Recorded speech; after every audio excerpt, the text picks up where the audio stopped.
మరో breaking news చూస్తున్నాం. శ్రీవారి దర్శనార్థం తిరుమలకు విచ్చేసే లక్షలాది మంది భక్తులకు తిరుమల తిరుపతి దేవస్థానం ఓ శుభవార్త అందించింది. ఇప్పటి వరకు కేవలం మధ్యాహ్న భోజనంలో మాత్రమే అందిస్తున్న వడలను ఇకపై రాత్రి భోజన సమయంలో కూడా వడ్డించాలని నిర్ణయించింది. ఈ మేరకు టీటీడీ చైర్మన్ బిఆర్ నాయుడు ఆదివారం ఓ ప్రకటనలో వెల్లడించారు.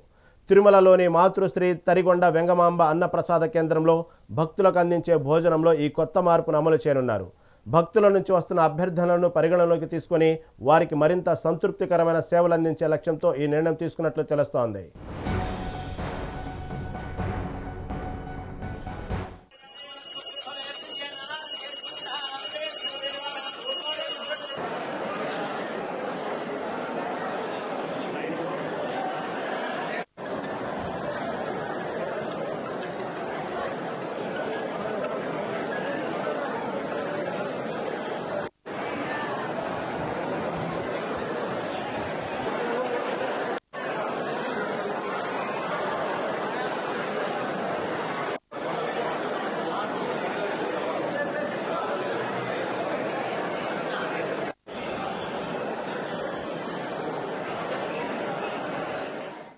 వెంకటేశాయ. మార్చి 6వ తారీఖు నుంచి మనం ఈ వడలు అనేటువంటిది ఆ పదార్థం ఏదైతే ఉందో దాన్ని భక్తులకి అందజేయడం జరుగుతూ వచ్చింది.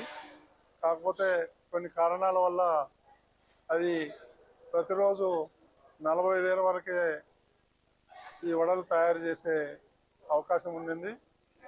ఇప్పుడు దాన్ని పొద్దున్నే 11 గంటల నుంచి రాత్రి 10:30, 11 గంటల వరకు నిత్యం ప్రతిరోజు ప్రతి ఒక్కరికి ఈ వడలు ఈ రోజు నుంచి వడ్డించడం జరుగుతుంది.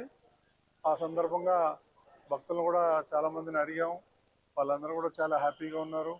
వడలతో పాటు అన్ని పదార్థాలు కూడా చాలా చక్కగా బ్రహ్మాండంగా అందరూ 100% సంతృప్తి వ్యక్తం చేస్తున్నారు. ఇక ఇది నిరంతరం ప్రక్రియ కొనసాగుతుంది. ఈ పొద్దున్నే 11 గంటల నుంచి రాత్రి 10:30, 11 గంటల వరకు ఇది ఈరోజు దాన్ని కూడా ప్రారంభిద్దామని వచ్చాము. నథింగ్ స్పెషల్, పాతదే స్కీమ్, ఇది కొత్తదేం కాదు. కాకపోతే మధ్యాహ్నం వరకే పెట్టేవాళ్ళు ఇదివరకు, ఇప్పుడు రాత్రి వరకు కూడా పెట్టాలనేది. ఎందుకంటే కొన్ని కారణాల వల్ల కొన్ని ప్రొవిజన్స్ అయితే ఏముంది, లేకపోతే ఈ వర్కర్స్ వీళ్ళందరినీ సమకూర్చుకోవటంలో కొంత లేట్ అయింది. అదే ఈ రోజు నుంచి ఫుల్ ఫ్లెడ్జ్డ్గా పంపిస్తామని చెప్పేసి అందరికీ తెలియజేస్తున్నాం. భక్తులందరూ కూడా ఈ అవకాశాన్ని వినియోగించుకోవాలని చెప్పేసి మనస్ఫూర్తిగా కోరుతున్నాం. ఇక్కడ ఇవన్నీ కూడా ఏర్పాటు చేస్తున్నటువంటి ఎవరైతే అన్నదానంలో పనిచేస్తున్నటువంటి ప్రతి ఒక్కరికి, ముఖ్యంగా శాస్త్రి గారికి కూడా ఈ సందర్భంగా ధన్యవాదాలు తెలుస్తున్నాం.